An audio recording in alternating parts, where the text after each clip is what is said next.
Hola, Hola, Hola, ¿cómo va? ¿Todo bien? Hola, ¿Cómo anda hola estudiantes. todo por chicos, ¿cómo ahí? están? hola.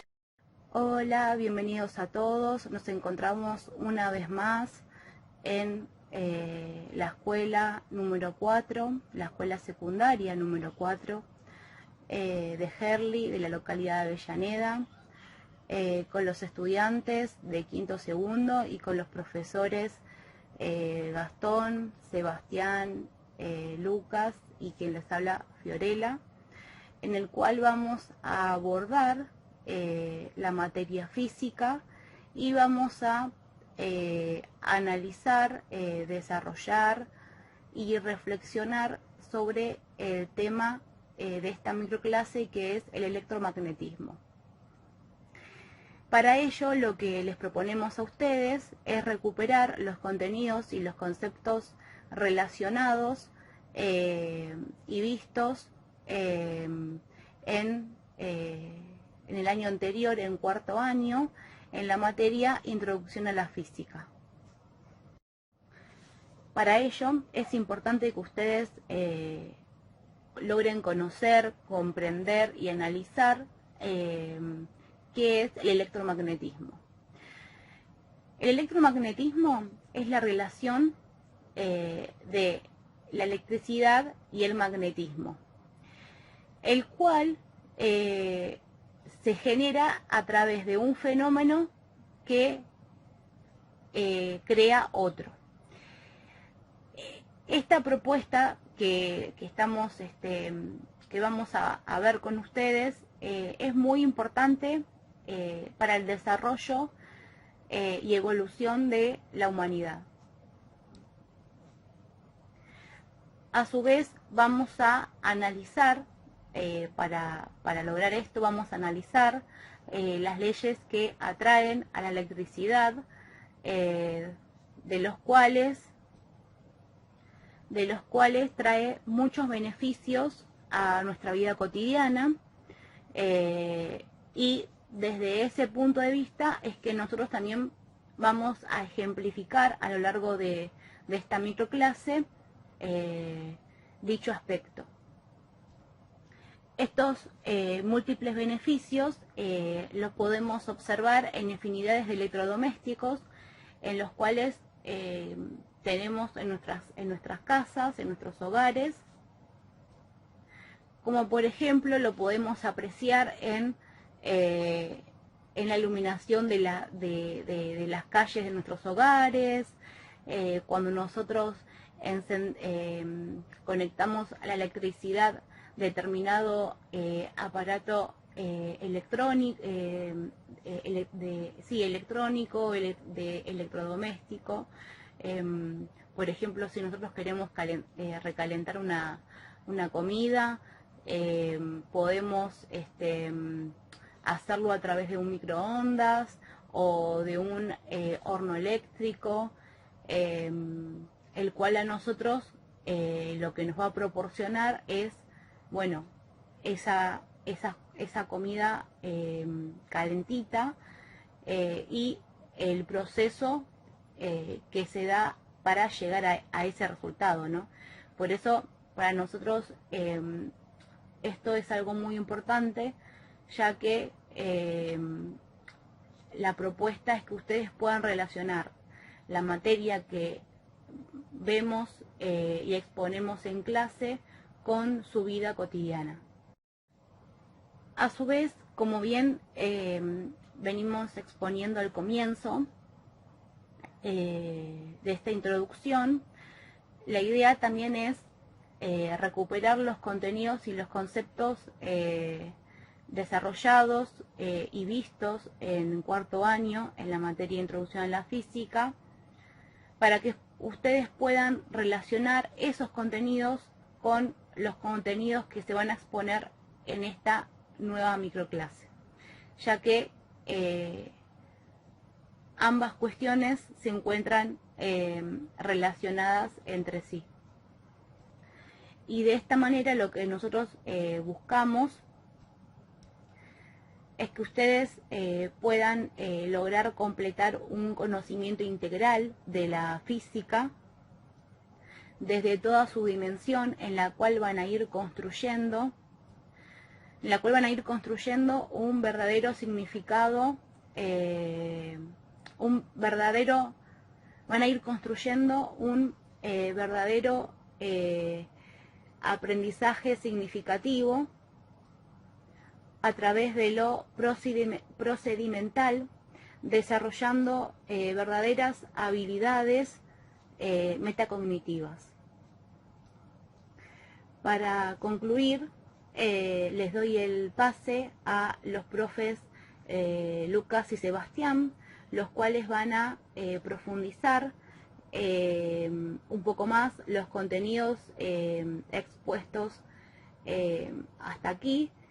Les envío un saludo y continuamos con la clase. Hola, buenas chicos, ¿cómo están? Espero que bien, que estén contenidos en sus casas con sus seres queridos, en esta situación tan atípica, ¿no? Tan particular. Y bueno, lo importante es que estemos bien de salud y lo demás viene después, pero bueno. Bueno, vamos a arrancar, como habíamos dicho, con electromagnetismo, un tema muy interesante, ¿no? Muy interesante, muy relacionado con contenidos que ustedes vieron en otros años, en Introducción a la Física, y digamos en otras unidades. Electromagnetismo.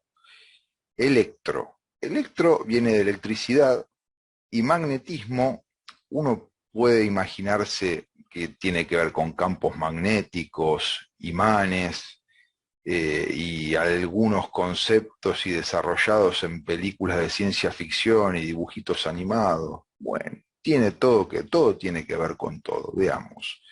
El electromagnetismo estudia aquellos fenómenos producidos por medio de la interacción entre una corriente eléctrica y un campo magnético, a lo que llamamos inducción electromagnética. Inducción quiere decir, es sinónimo de provocar. O sea, inducir quiere decir provocar algo. Pues lo vamos a ver más en profundidad. Y es el principio de los motores eléctricos y los generadores que generan electricidad a gran escala. Pero, ¿qué es la electricidad?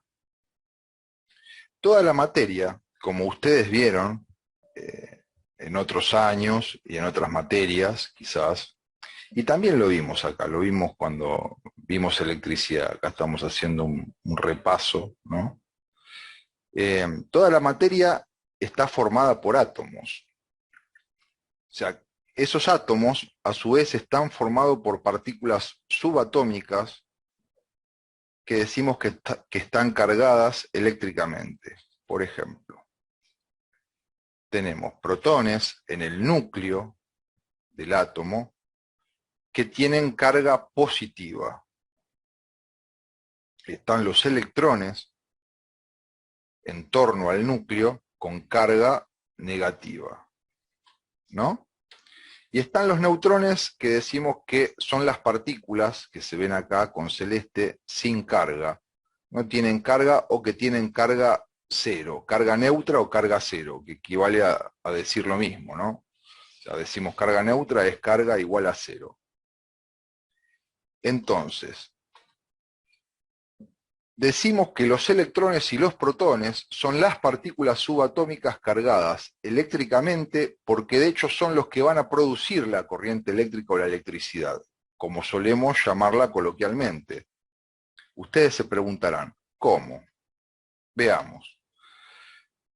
Los átomos tienen la capacidad de generar iones que son, digamos, si bien en una primera instancia los átomos son neutros, dado que poseen la misma cantidad de cargas positivas que de negativas y se neutralizan entre sí, estos tienen la capacidad de quedar cargados eléctricamente mediante la ganancia o la pérdida de electrones. Digamos, si el átomo pierde electrones, queda como ion positivo o catión. ¿Por qué? Porque va a haber exceso de cargas positivas. Es decir, vemos aquí que tenemos 3 cargas positivas y 2 negativas, lo cual me resultaría un catión con carga más 1. Porque si tengo 2 cargas negativas, 2 electrones, y tengo 2 positivas, 2 menos 2 es 0, se neutralizan y me queda una libre, la carga positiva. Y si el átomo llegaría o llegara a ganar electrones y estos quedaran en exceso, va a quedar con carga negativa. ¿Cómo? Va a quedar como ion negativo o anión, ¿sí? Esto quiere decir, si yo tengo 2 cargas positivas y tengo 3 cargas negativas, el átomo me quedará cargado con una carga negativa, generando un anión, un ion negativo o un anión, ¿no? O sea, 2 cargas positivas con 2 negativas se neutralizan y me quedaría una carga negativa libre, que lo que me lo estaría cargando eléctricamente como -1. Entonces, como los átomos quedan cargados positivamente cuando presentan falta de electrones y negativamente cuando presentan un exceso de electrones, decimos que la corriente eléctrica se producirá entre 2 lugares, en donde a uno le falta electrones y al otro le sobra electrones. Estos lugares reciben el nombre de polos. Sigamos ampliando este concepto. Esto se debe básicamente a las fuerzas electrostáticas entre las cargas. Esto ya lo vimos en otros, cuando vimos electricidad, y creo que lo vieron en intro de la física también, pero bueno. Estas cargas electrostáticas interactúan, ¿no? Básicamente, esto se debe a las fuerzas electrostáticas que resultan entre las cargas que interactúan, fenómeno enunciado en la ley de Coulomb por el físico francés Coulomb. Como habíamos visto en unidades anteriores, las cargas de igual signo se repelen. Veamos el grafiquito. Tenemos una carga con signo negativo, otra carga con signo negativo. Hay una fuerza de repulsión que las despide para afuera, ¿no? Y las de distintos signos se atraen. Fíjense, tenemos una carga negativa y otra positiva, y hay una fuerza de atracción que la junta, ¿no?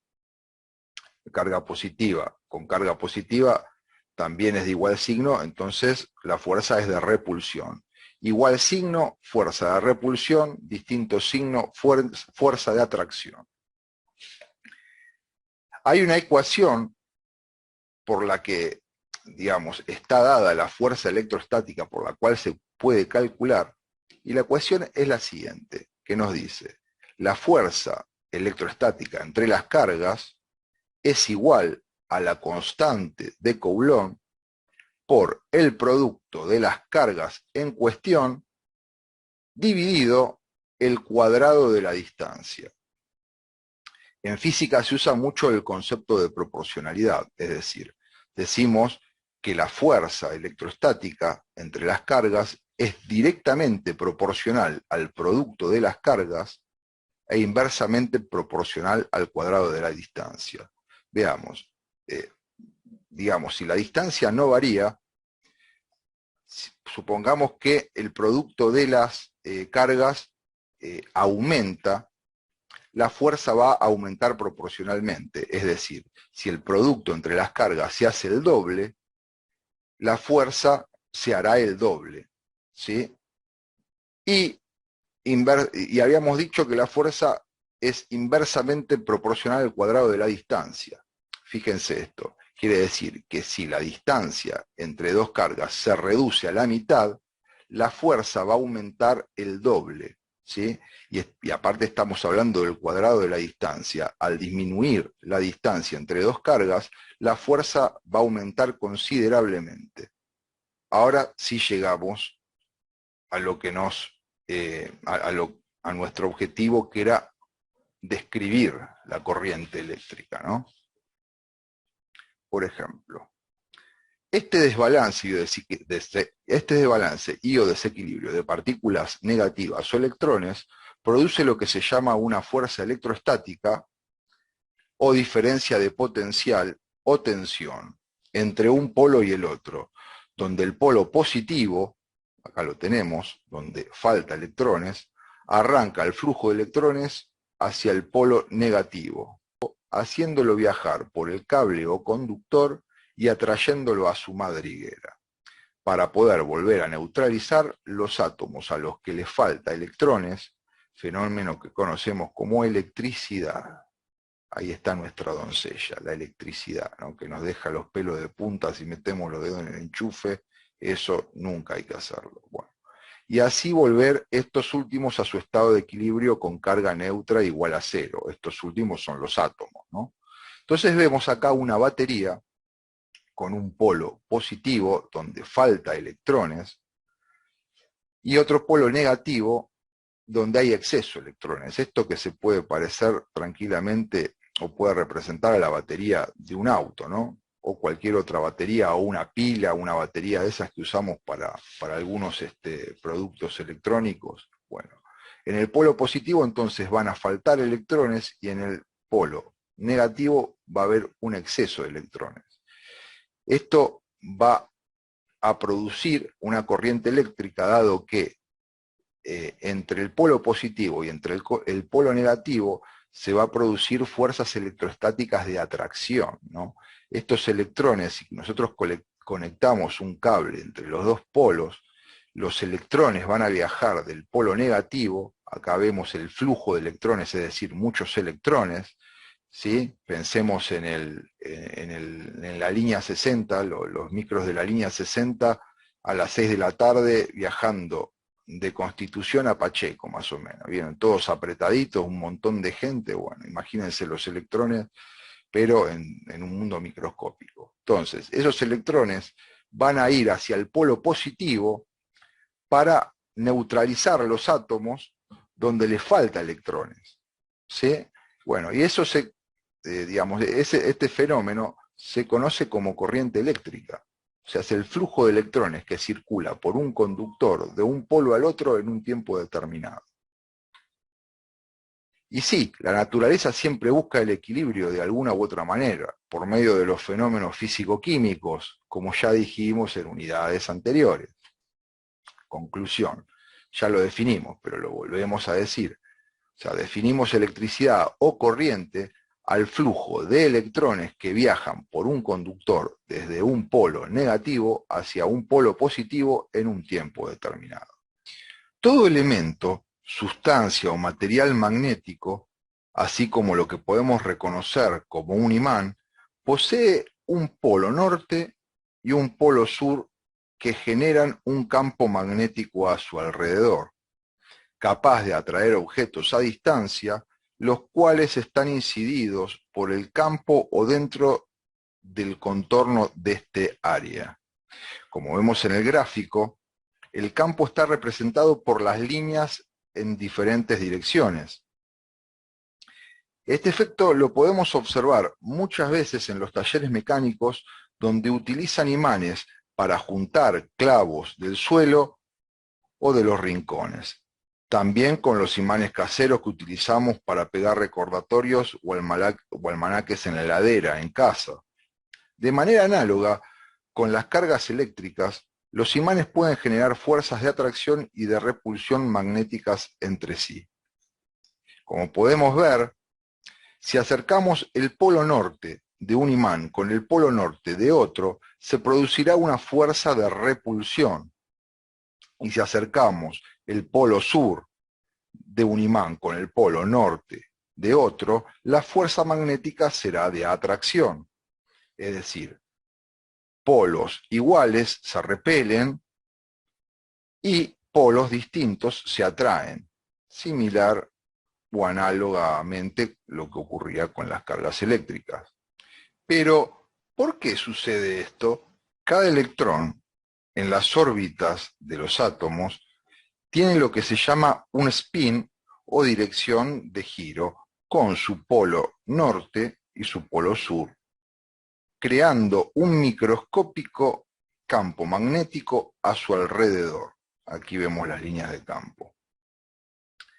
Es decir, los electrones son diminutos imanes. Lo que ocurre es que, por lo general, estos electrones forman pares en cada nivel de energía, de manera que las fuerzas magnéticas del átomo se neutralizan. Vemos que acá, electrón con electrón, este sería un par, tiene norte con sur magnéticos, norte con sur magnéticos. Esto hace que los campos magnéticos microscópicos que genera cada uno neutralicen sus fuerzas magnéticas. Esto con cada par de electrón que, o sea, componen cada nivel de energía del átomo, o cada órbita, como se conoce generalmente, neutralizando todas las fuerzas magnéticas del átomo y haciendo que la resultante sea neutra, es decir, la fuerza magnética igual a cero, ¿no? Pero entonces, ¿qué hace que cada elemento o material sea o no magnético? Veamos. Cada elemento o material, en su estructura interna, está formado por fragmentos llamados dominios. Como vemos aquí en el gráfico, todas estas líneas irregulares, o sea, son lo que forman los dominios, es decir, cada fragmento irregular en la estructura interna de cada elemento. Por lo general, esos dominios tienen sus átomos desordenados, de manera que sus fuerzas magnéticas se neutralizan entre sí. Pero los materiales magnéticos tienen gran capacidad de alinear sus átomos produciendo fuerzas y campos magnéticos a su alrededor. Aquí vemos todas las flechitas que van para el mismo lado, son los átomos de cada dominio alineado, formando un gran campo magnético a su alrededor, es decir, formando un imán. Entonces, ahora podemos preguntarnos, ¿puede un campo magnético a través de un imán, claro está, arrastrar electrones de un lado al otro como si fueran clavos a lo largo de un material conductor, generando así una corriente eléctrica? A continuación, el profesor Sebastián nos va a explicar el principio de inducción electromagnética, para sacarnos de esta duda y responder la pregunta en cuestión. Buenas tardes a todos y todas. Según ha comentado el profe Lucas, la ley de Faraday dice que el voltaje inducido en un circuito cerrado resulta directamente proporcional a la velocidad con que cambia en el tiempo el flujo magnético que atraviesa una dada superficie con el circuito haciendo de borde. Es decir, la fuerza electromagnética inducida en cualquier circuito cerrado es igual al negativo de velocidad del tiempo del flujo magnético encerrado por el circuito. Puede parecer confuso esto, ¿no? Esto que estoy diciendo, bueno, pero tranquilos, no pasa nada, porque ahora veremos un ejemplo para su mejor comprensión.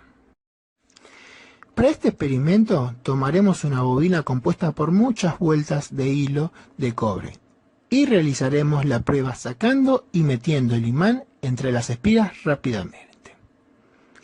A través de esto veremos cómo el amperímetro marca una intensidad eléctrica mayor, ya que al tener mayor número de espiras genera mayor corriente eléctrica al sumarse en serie.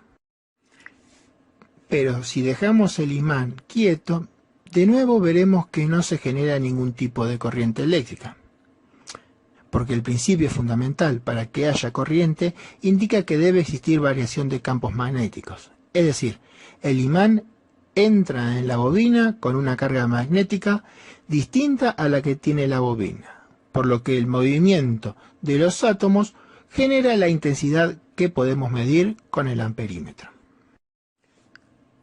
Por otro lado, tenemos que entender que no estamos generando energía eléctrica de la nada, sino que siguiendo los principios fundamentales de la física, estamos transformando energía mecánica al mover con nuestra mano el imán en energía eléctrica. Esto, si lo recuerdan, lo habíamos visto en la clase anterior. Además, Cuando introducimos un imán en una bobina, la corriente circula en un sentido. Pero cuando llega al extremo y la sacamos, esta corriente circulará en sentido contrario. Así que Faraday repitió el experimento, pero en vez de con un imán, esta vez lo hizo con un electroimán. Es decir, una barra de hierro envuelta en una espiral de hilo conductor. Este electroimán lo introdujo en una bobina compuesta de muchas espirales y le aplicó una carga eléctrica, observando que generaba mucha más electricidad. Debido a que la intensidad de la corriente que genera el campo magnético en el electroimán, cuanto mayor sea, mayor campo magnético tendremos, por tanto, mayor corriente inducida en nuestra bobina. Tras estos experimentos, quedó claro cómo la ley de Faraday predice cómo interaccionan los campos magnéticos con los circuitos eléctricos para producir fuerzas electromagnéticas. En resumidas cuentas, este es el principio de funcionamiento de un transformador y la razón de funcionar con corriente alterna, pues como hemos descrito, solo se genera intensidad de corriente cuando existe variaciones en los campos magnéticos, algo que no puede darse con corriente continua, ya que produce campos magnéticos estables si no alteramos de alguna manera la polaridad. Bueno, muchísimas gracias al profe Sebastián por darme nuevamente la palabra. Así vamos a ver los ejemplos en función de todo lo explicado, todo lo, lo expuesto y visto en esta clase. ¿Se acuerdan de aquel ejemplo de la central hidroeléctrica que habíamos visto el año pasado en Intro a la Física?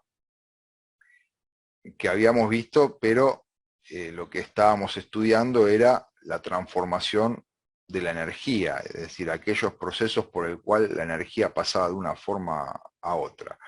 Bueno, ahora vamos a ver lo que pasa dentro del generador. ¿Se acuerdan que, bueno, el agua caía en un principio desde una gran altura, o sea, transformando esa altura en velocidad, o lo que es lo mismo, transformando esa energía potencial en energía cinética para transferírsela a la turbina, ¿no? La turbina tiene unas aspas, unas salientes donde el agua pegaba a gran velocidad y le transfería la energía cinética, y así la turbina le transfería la energía cinética al generador donde transformaba la energía cinética en energía eléctrica.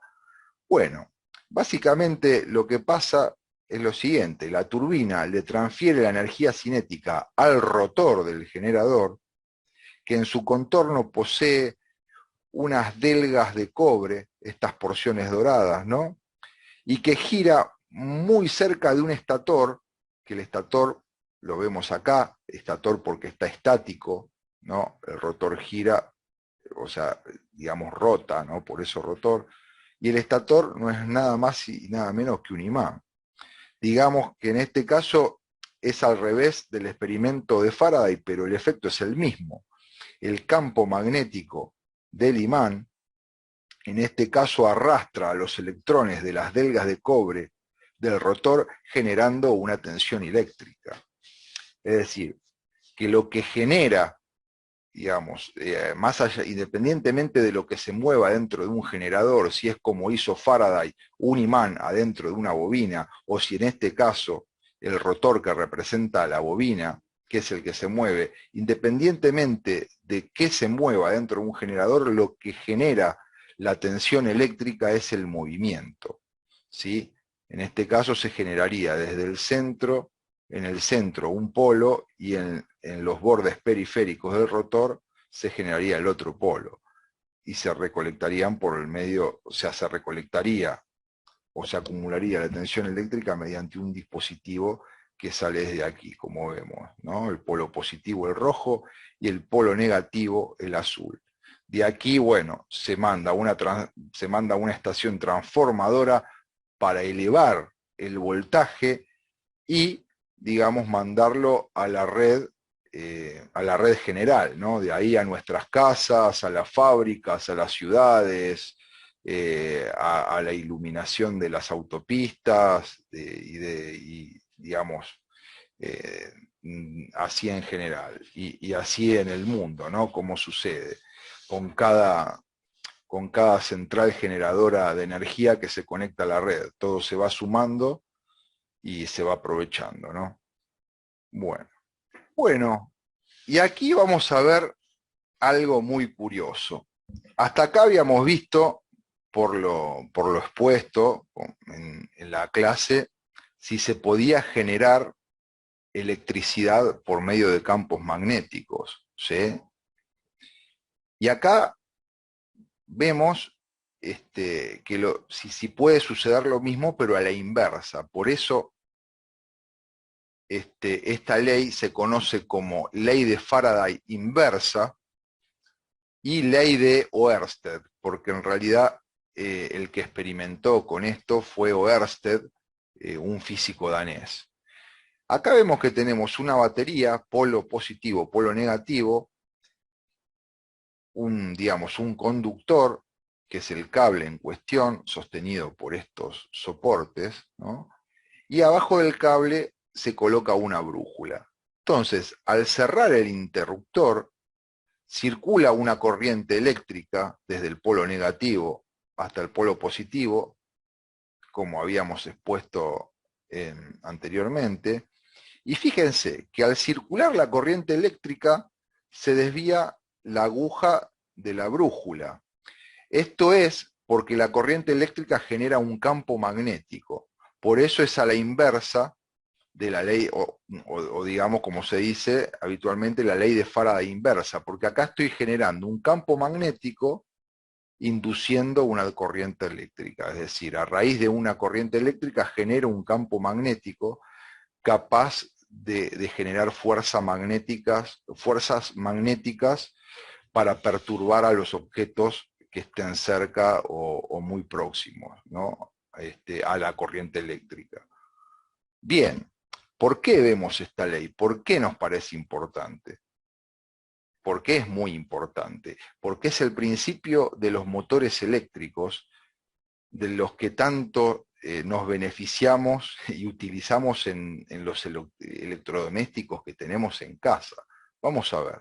Bueno, y al final llegamos a una de las maravillas de la ingeniería de la humanidad, desarrolladas por el gran Nikola Tesla, que es el motor eléctrico, ¿no?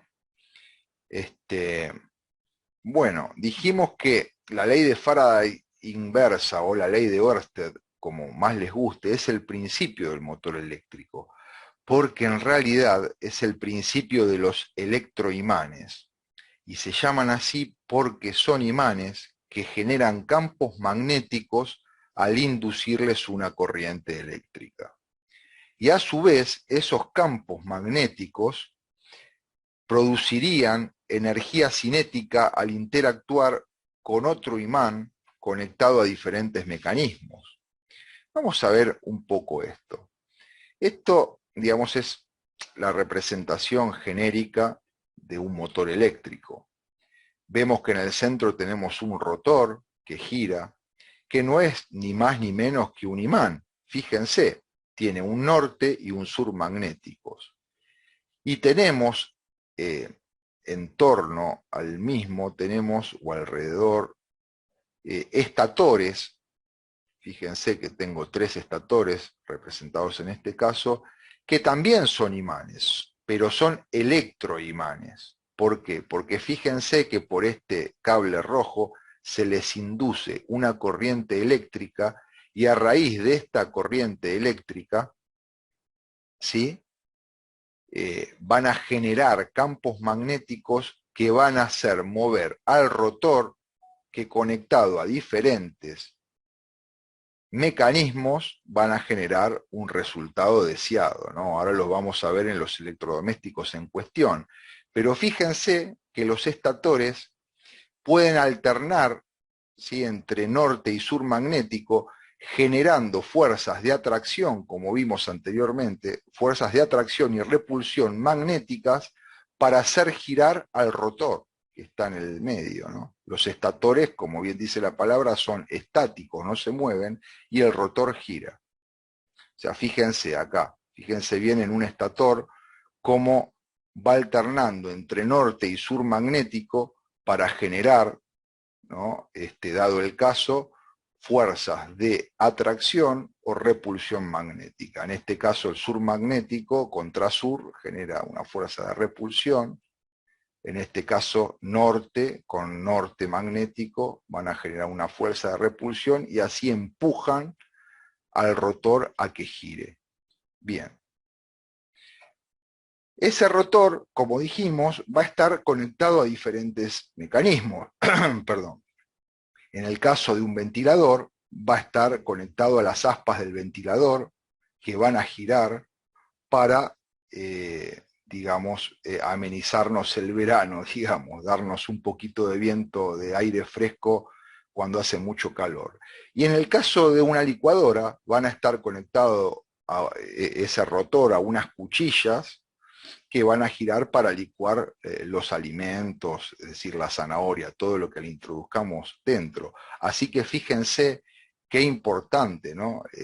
Digamos, qué importante que fue el desarrollo del motor eléctrico para la humanidad, porque y así podríamos dar ejemplos hasta, digamos, hasta el año que viene, de todos los artefactos electrodomésticos que funcionan gracias a un motor eléctrico y a estos principios maravillosos que hemos expuesto en esta clase, y espero de que se los apropien, porque ahora los voy a dejar con el profe Gastón, que les va a hablar de las formas de evaluación en función de las actividades que tendrán que realizar. Muchas gracias, chicos, y hasta luego. Muchas gracias, compañeros. Excelente el desarrollo del tema, Lucas, Sebastián, gracias. Bueno, ahora vamos a pasar al cierre de esta microclase donde les voy a explicar las actividades que deberán desarrollar, chicos, y la forma en que las evaluaremos. La actividad consta de 3 puntos. El primero, donde tendrán que comentar cómo modificarán la máquina de Joule. Es una pregunta, ¿no? ¿Cómo modificarían la máquina de Joule? No sé si recordarán, como les comentó Fiorella en el inicio del tema, que esto lo vimos en 4º año, ¿sí? Bueno, ¿cómo modificarían la máquina para que esta transforme esa energía mecánica en energía eléctrica mediante la ley de Faraday, ¿sí? En lugar de transformarse en energía térmica como vimos anteriormente? Luego, esta respuesta deberán representar esta situación mediante un gráfico como los que vimos en el desarrollo, como algunos de los que vimos en el desarrollo con Lucas y Sebastián. Una segunda actividad será la de dar otros ejemplos distintos a los de clase. Algunos que se les ocurra con otros artefactos y dispositivos cuyo principio de funcionamiento esté basado en la ley de inducción electromagnética de Faraday, ¿sí? Y como tercera y última consigna, deberán indicar mediante verdadero o falso, con su correspondiente justificación para el caso que sea falso, lógicamente solamente para ese caso, sobre estas 4 afirmaciones. La A dice, una corriente eléctrica puede generar un campo magnético, pero un campo magnético no puede generar una corriente eléctrica. Esa es la primera. Segunda afirmación, un campo magnético se produce con el movimiento de cargas eléctricas. Tercera afirmación, un motor eléctrico convierte la energía eléctrica en energía mecánica. Y la última afirmación dice, un generador eléctrico basado en la ley de Faraday convierte básicamente energía cinética en electricidad. Bueno, ahora les queremos contar que para la corrección de esta actividad nos centraremos en la siguiente rúbrica que yo les voy a mostrar, les voy a compartir en este momento, la cual va a estar a su disposición y aparte es su derecho, queremos que sepa que es su derecho conocerla, para que puedan consultarla en el caso de ser necesario para saber cómo llegar a la nota, ¿no? Bueno, denme un segundo que voy a compartir.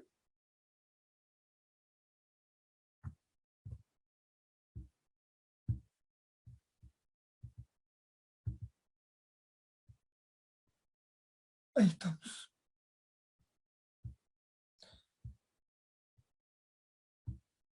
Bueno, como verán, en la columna vertical, a su izquierda, tiene los criterios de evaluación. Y lo que es la fila horizontal, tienen la calificación o nota, ¿sí? Que en este caso sería A más, altamente satisfactorio, A satisfactorio, A menos, mínimamente satisfactorio, y D, de desaprobado. Le voy a explicar, por ejemplo, los criterios cómo son validados, ¿sí? Cómo son calificados. El criterio de responsabilidad, entrega de trabajos y evaluaciones en tiempo y forma.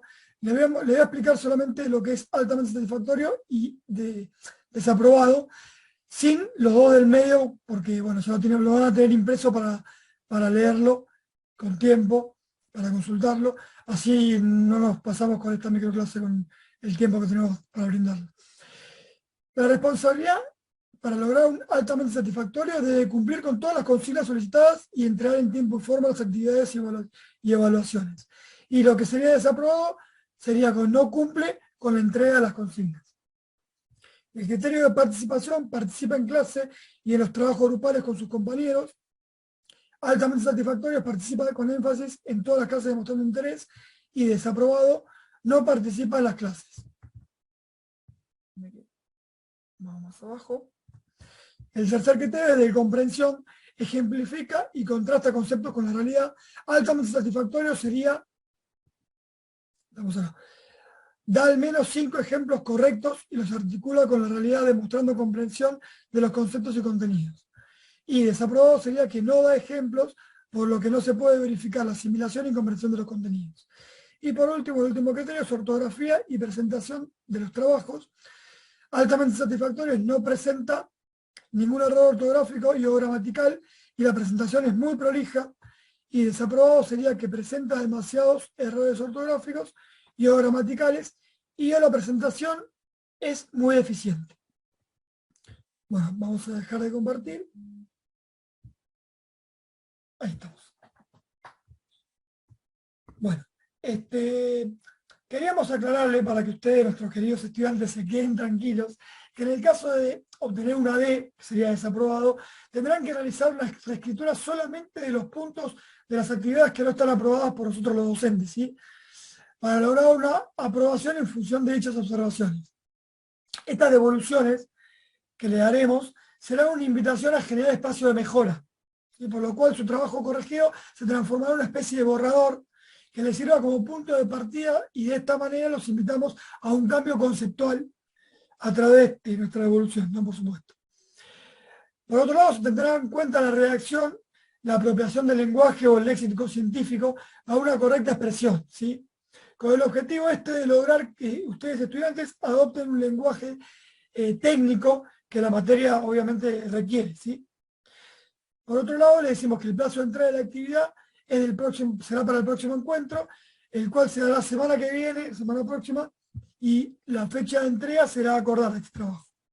Además, como ya lo vimos en la última que tuvimos el año anterior, se elaborará un blog de manera de foro donde ustedes como estudiantes podrán exponer sus dudas, inquietudes, curiosidades, problemáticas, apreciaciones y reflexiones sobre la importancia de la microclase y el tema desarrollado.